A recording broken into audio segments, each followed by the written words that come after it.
મિત્રો, ક્રાંતિ એટલે શું? શું માત્ર રસ્તા પર ઉતરીને સૂત્રોચ્ચાર કરવા એ ક્રાંતિ છે?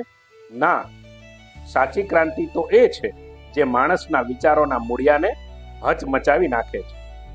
વર્ષો પહેલા ડોક્ટર બાબા સાહેબ આંબેડકરે એક સપનું જોયું હતું, એક એવા ભારતનું કે જ્યાં જાતિ, જ્ઞાતિ કે ધર્મના કોઈ વાડા ન હોય. પણ સવાલ એ છે કે શું આજે આપણે એ સપનાને જીવી રહ્યા છીએ ખરા?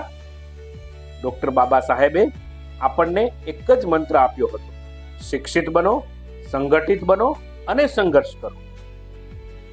એમાંથી એમણે શિક્ષિત બનો એ મુદ્દા પર વધુ ભાર આપ્યો હતો, કારણ કે તેઓ જાણતા હતા કે શિક્ષણ એક એવું હથિયાર છે જે સદીઓ જૂની માનસિક ગુલામીની બેડીઓને તોડી શકે છે.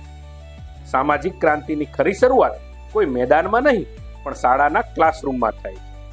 જ્યારે કોઈ એક બાળક બીજા બાળકને તેની જ્ઞાતિ પૂછવાના બદલે તેની મિત્રતા સ્વીકારે છે ને, ત્યારે સમજવું પરિવર્તનનો સૂરજ ઉગી રહ્યો છે. સામાજિક ક્રાંતિ એટલે ગામના તળાવના કિનારે દરેકને પાણી પીવાનો સમાન હક મળે. સામાજિક ક્રાંતિ એટલે દીકરીને પણ દીકરા જેટલું જ સન્માન મળે. સામાજિક ક્રાંતિ એટલે જ્યારે કોઈ વ્યક્તિની ઓળખ તેની અટકથી નહીં પણ તેની આવડત અને પ્રતિભાથી થાય. ડોક્ટર બાબા સાહેબે બંધારણ આપીને આપણને હક તો અપાવ્યા, પણ એ હકનો ઉપયોગ કરીને સમાજમાં સમરસતા લાવવાની જવાબદારી આપણી છે. આજની પેઢી પાસે સોશિયલ મીડિયા છે, ટેકનોલોજી છે અને અઢળક જ્ઞાન છે. આપણે આ સાધનોનો ઉપયોગ નફરત ફેલાવવા માટે નથી કરવાનો, પણ અન્યાય અને અંધશ્રદ્ધા સામે અવાજ ઉઠાવવા માટે કરવાનો છે. યાદ રાખજો, ક્રાંતિ માટે હવે લોહી વહાવવાની જરૂર નથી, બસ ભેદભાવ ભરેલી આપણી જૂની માનસિકતાને વહાવી દેવાની જરૂર છે. પરિવર્તન એ કોઈ એક દિવસની ઘટના નથી, એ તો સતત ચાલતી પ્રક્રિયા છે.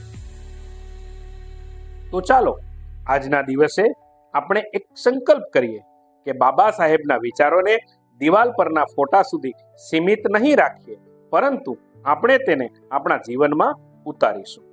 ક્રાંતિની શરૂઆત આજે આપણાથી એટલે કે મારાથી અને તમારાથી કરીએ અને આવનારી પેઢીને ખૂબ વધુ શિક્ષિત બનાવીએ. શું કહેવું છે તમારું? કોમેન્ટમાં જરૂરથી જણાવજો. આ વિડીયોને ગુજરાતભરમાં ફેલાવી દો અને શેર કરો. જો આપ આ ચેનલ પર નવા હોય તો YouTube પર VNV મિક્સ ગુજરાતી ચેનલને સબસ્ક્રાઇબ કરો અને બેલ આઇકોન પ્રેસ કરો. જય ભીમ, જય ભારત.